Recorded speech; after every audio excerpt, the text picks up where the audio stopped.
Boldest predictions this year, the things that you claim you'd bet your own money on. First bold prediction. After 3 consecutive losses, Tyler in Maryville, Tennessee says Ohio State beats Michigan by 2+ touchdowns this year. Well, we have 2 bits of information from our friends at FanDuel. Number one, there's already a line on the game. You could bet this right now if you wanted to. Even though it's the last week of the year, they have a future number on it.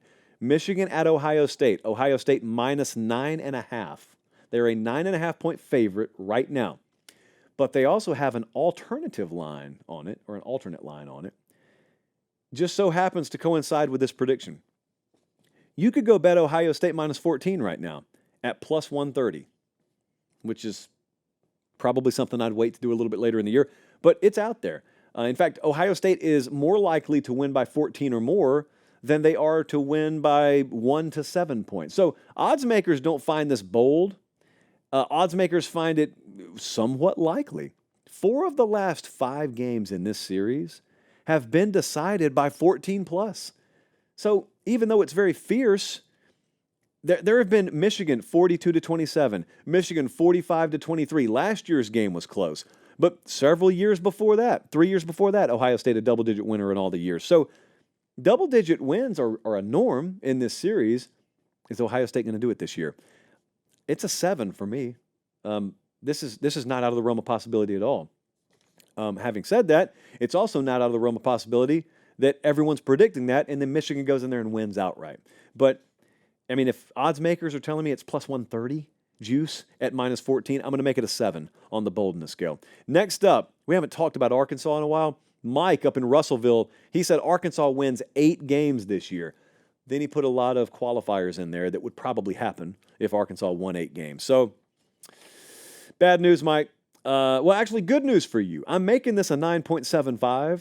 So if it happens, Chalice of Supremacy coming your way. The over-under win total is 4.5 right now, and it's juiced to the under.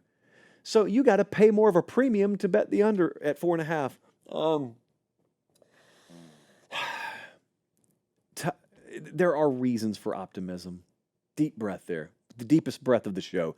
There are reasons for optimism. Taylor Green is a quarterback transfer from Boise. Hopes and dreams are riding on him this year. Bobby Petrino is back as the offensive coordinator. So this pairing, it's not negotiable. They have to mesh, and they need it to explode. It will be a very volatile offense. It could be a really, really up and down, hit and miss offense. The weeks where they hit, they could randomly go to Auburn and win a week after they lose against UAB. I could easily see that kind of stuff happening this year for them. They are definitely going to be an underdog in 8 games this year. Definitely an underdog in 8. Could be 9 or more. So they've got to pull several upsets. Getting to 8 is going to be really, really tough. I'm going to make that a 9.75 on the boldness scale.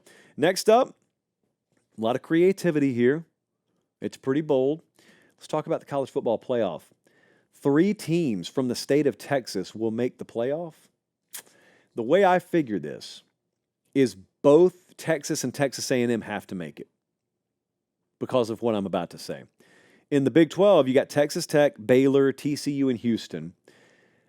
Not impossible, but unlikely that you see a playoff team come out of that group. SMU is in the ACC now. Crazier things have happened, but unlikely. And then you look at the G5. So let's just say Texas and Texas A&M made it, which is tough, but not impossible. UTSA, their over-under win total is 8.5. Texas State, over-under win total of 8.5. So maybe one of them gets in. The G5's got to have at least one team in. So maybe they get in, and maybe both the SEC teams get in. This is a stretch. So this is a 9.25 on the boldness scale, but not impossible. It wouldn't be the biggest shock in the world. Hat tip for Rice appearing there on a graphic. Did not know we'd have food on the show tonight. And lastly, let's wrap it up with a 9.5 here.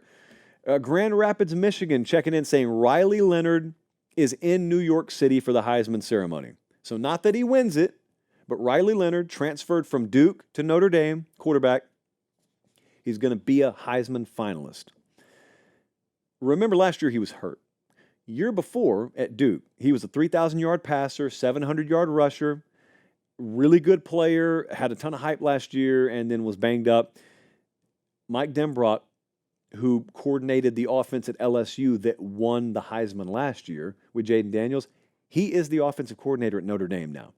So as you come back to the college football watering hole, familiarize yourself with these staff moves. That's a really big deal. So you got a really, really good talent at quarterback. You got a really, really good play caller and really good developer, a guy who knows what he's doing at offensive coordinator. Is Notre Dame's offense going to be prolific enough, though, to get him the kind of numbers you need to go to New York City?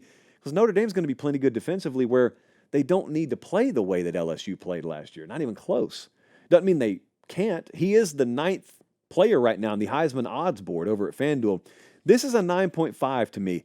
It's not because I doubt Leonard's skill set so much, especially if he's healthy. It's just because there's some things I try and picture in my mind. And I have trouble picturing a Notre Dame quarterback throwing for the kind of numbers that you would need over the past several years. History says that you would need to be in New York. Maybe I'm wrong. Maybe I'm wrong. That's tough to see. And so I'm going to make it a 9.5 on the boldness scale. There you go. Good bold predictions tonight.